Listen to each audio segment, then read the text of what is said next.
kubanga baba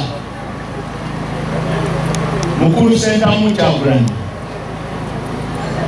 tubona ku TV eyo nga there is a lot of violence.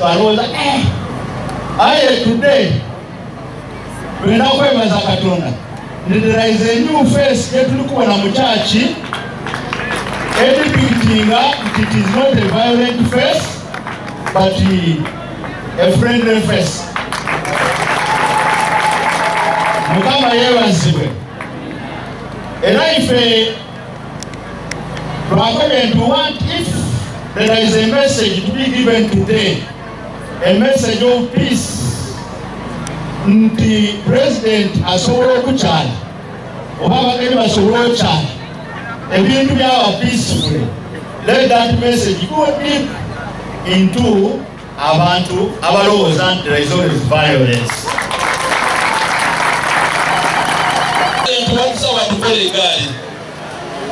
Emoko yetu amazi odi mukama muka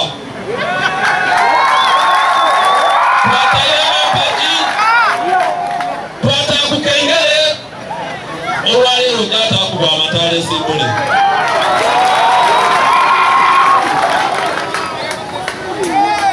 nera twalu tibuliro tuwamba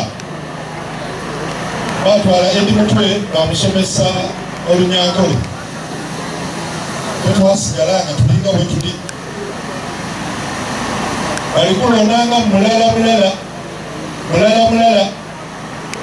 ali omukwano tibagukaka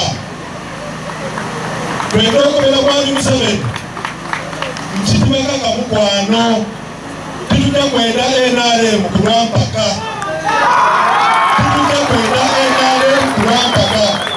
tweyaliyo n'ategeera omubiibu n'avaayo tosobola amwisaayo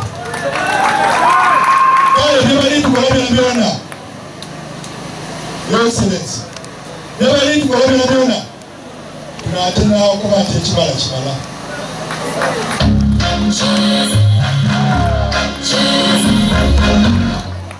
egano bana Mukama yeebazibwe twayikiriza kaine bulungi n'obukulembeze omukolo guno gwakwebaza. It is not a political rally.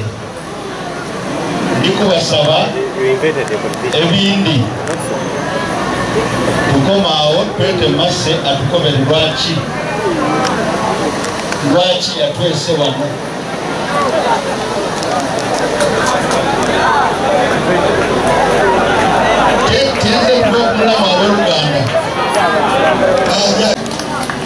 bakanaka mumani abayende ebirimo batunda jala forms mukiri mwena abantu bakobanje mu kooti nakola kidaja mu kooti ndize mu kooti ey'abantu ndikwenda okwebaza president nizani mu Uganda yona kuwayingamu wampa ekifo eky'amaanyi ekyenkizo okulya akakiiko ak'okulonda baba nakikola bulungi abagweri abasonga kibaswaziza tukuja mukalwa kaki ak'okwekalakasa Dr. Chimaka yongere wana tuwatere ku kengere donka tudimala buli muntu afulume munumba owaifumo ow'engoma owaki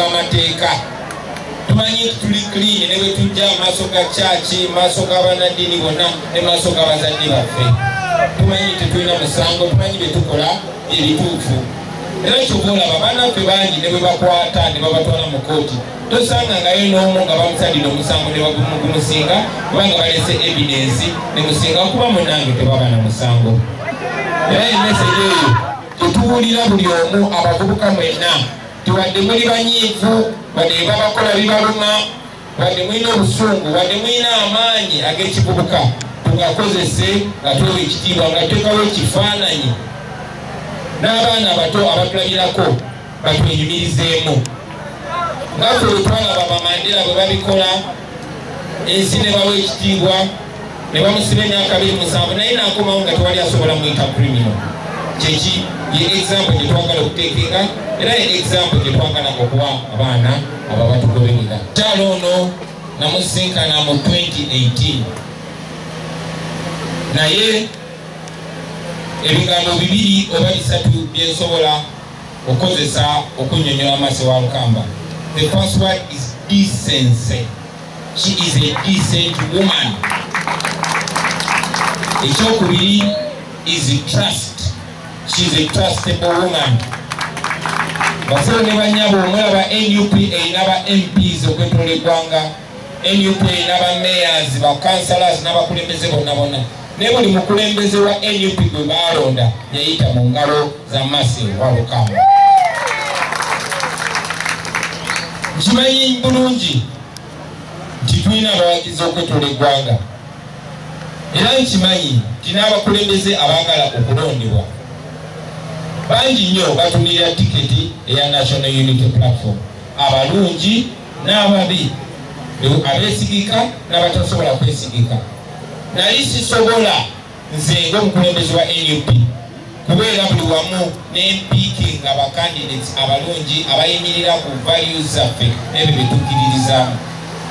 Ate nga neetaaga omuntu nga tebagenda mutuukirira bamugambe nkwaddeyo $5,000,000 ze njagala kaadi, nkwaddeyo $10,000,000 ze njagala kaadi. Nga noonya muntu kigwenyiza okwesiga. Mwoyo wa Mukama yandaga omukazi gwe bayita Mercy Walukamba. I don't regret it. Tulina obuwagizi bungi nnyo mu Eastern Uganda, more especially mu Busoga. Naye nja kwekanga nti 2021 yes bannaffe bangi nnyo baabako obuwanguzi bwabwe, naye ate era ebitundu bingi tetwalina bakandidate. Obukulembeze bwino mu making sure tulina abakulembeze at all levels, abakulembeze abeesimbu ate nga balina obusobozi. Mukama atuwerekedde gy'atuyisiza banene ne batutuusiza twali tetusuubira kutuukawo. Of course bwe tuli si bwe twali twagala okubeera, neera bwe tuli si bwe twali.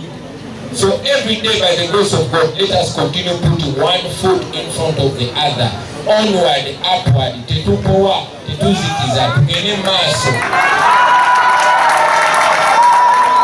Making sure bwe okola kampeyini eyo ebigambo byogera bitukiikirira bulungi nnyo. Naye bw'abeera muweereza wa Katonda n'abiraba ku TikTok nga tajja kuswala, gajja gamba buli bana bavubuka binasinkana olidde kanoni ng'ayogera ye gatana tusinkana ekifaananyi tebagezezaako tusinga nti kiri violent. Basaba ekyo ekifaananyi mukitereeze. We are the next government. The next government is going to be for young people. Sijja kwogera ku byabufuzi leero mukama wange kanoni, sigenda kwogera ku bwavu buli mu Busoga, sijja kwogerako, sijja kwogera ku bikajjo, ebitujja byogera mubimanyi lwaki byogerako. In fact n'abaana be bawamba mudyobo ne bamuwamba ejjo naye sijja mwogerako kuba kiyinza okuba kinyiiza. Sijja kwogera ku nsenyi bebatutte nga tetukimanyi nti omuceere bagulima mu bisenyi, naye tuyinza okuyigiriza abantu baffe engeri gy'okukozesaamu ebisenyi ebyo ne bitadegrading environment, naye nga nabo basaba ebiyingira ku bugagga Katonda bwe yabawa. Ennyanja bagikozese eba benefiting nga bajjajja baffe bwe baakolanga nga tebagyonoonye naye ate nga tebagibagobyeko. Ebyo byonna sigenda byogerako, kandi nebaze bwebaza Katonda.